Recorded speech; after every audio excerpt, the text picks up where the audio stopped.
5대 부적격 사유 확인된 김홍일 방송통신위원장 후보자.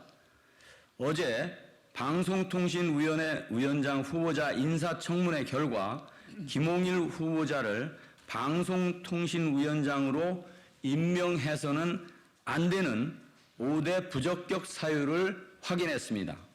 방송통신 전문성이 전혀 없는 문외한 대선 직전 이명박 후보에게 면죄부를 준 정치검사, 무고한 젊은이에게 살인 누명을 씌우고 사과 없이 30년을 보낸 철면피, 권익의 권한을 언론장악에 사용한 언론장악 부역자 등의 부적격 사유가 확인된 것입니다. 또한 부적격 후보자들의 공통점인 인사청문회 불성실 자료 제출은 어김없이 김홍일 후보자에게서도 반복됐습니다. 첫째,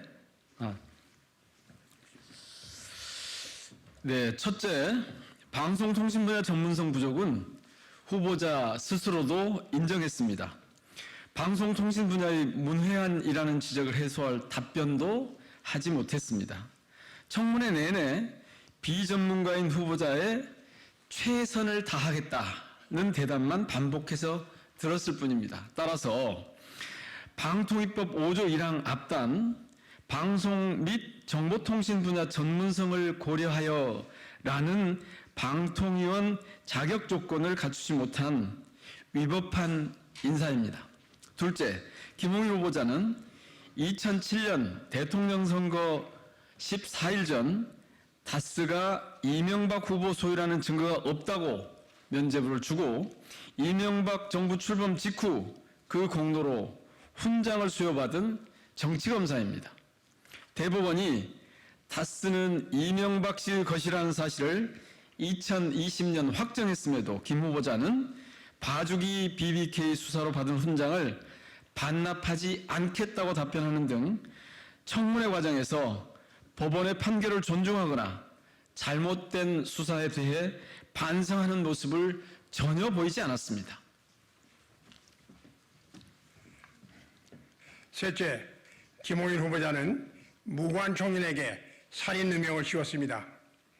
인간으로서 이럴 수가 있나라는 지적까지 받은 철면피입니다. 어제 김모순경은 직접 이렇게 말했습니다. 진범이 잡힌 뒤 검찰이 구속상태인 저를 불렀을 때 김홍일 검사가 최소한 묶어놓은 보승줄과 수갑은 풀어주고 차 한잔 하자면서 사과할 줄 알았습니다. 하지만 김 검사는 저를 풀어주지도 않았고 당신 동료들이 잘못한 것이지 내 잘못이 아니라는 그 한마디만 했습니다. 하지만 김 후보자는 이를 부인했습니다. 피해자에게 사과하겠다는 김 후보자가 진심으로 반성하는지 국민 여러분께서 판단해 주시기 바랍니다.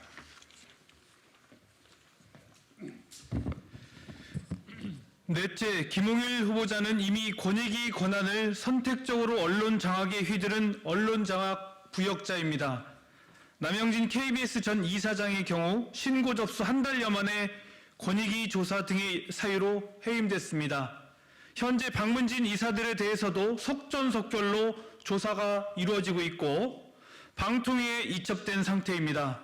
하지만 정권의 낙하산 인사인 박민 KBS 사장의 청탁금지법 위반 사건은 지난 10월 17일 접수돼 2달이 지났지만 여전히 감감무소식입니다.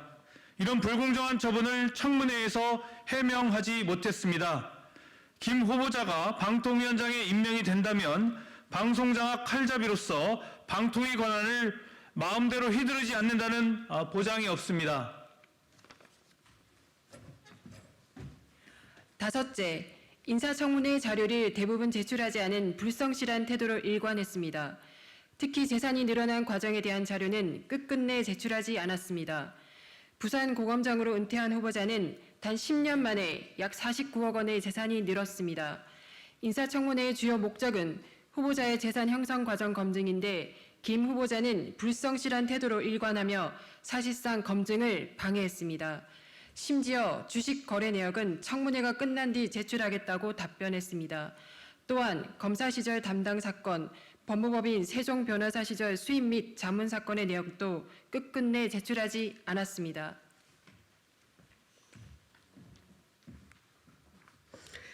만약 권익위원장을 대상으로 인사청문회 제도가 있다면 김홍일 후보자는 진작 낙마하여 권익위원장에 임명될 수도 없었을 것입니다. 그렇다면 현재 방통위원장 후보자로 지명될 수 없었을 그야말로 부적격 인사의 전형입니다. 여야를 떠나 이러한 5대 부적격 사유가 확인된 김홍일 후보자가 방통위원장으로 임명돼서는 안 될 것입니다. 자격 없고 능력 없는 김홍일 후보자는 자진 사퇴할 것을 촉구합니다.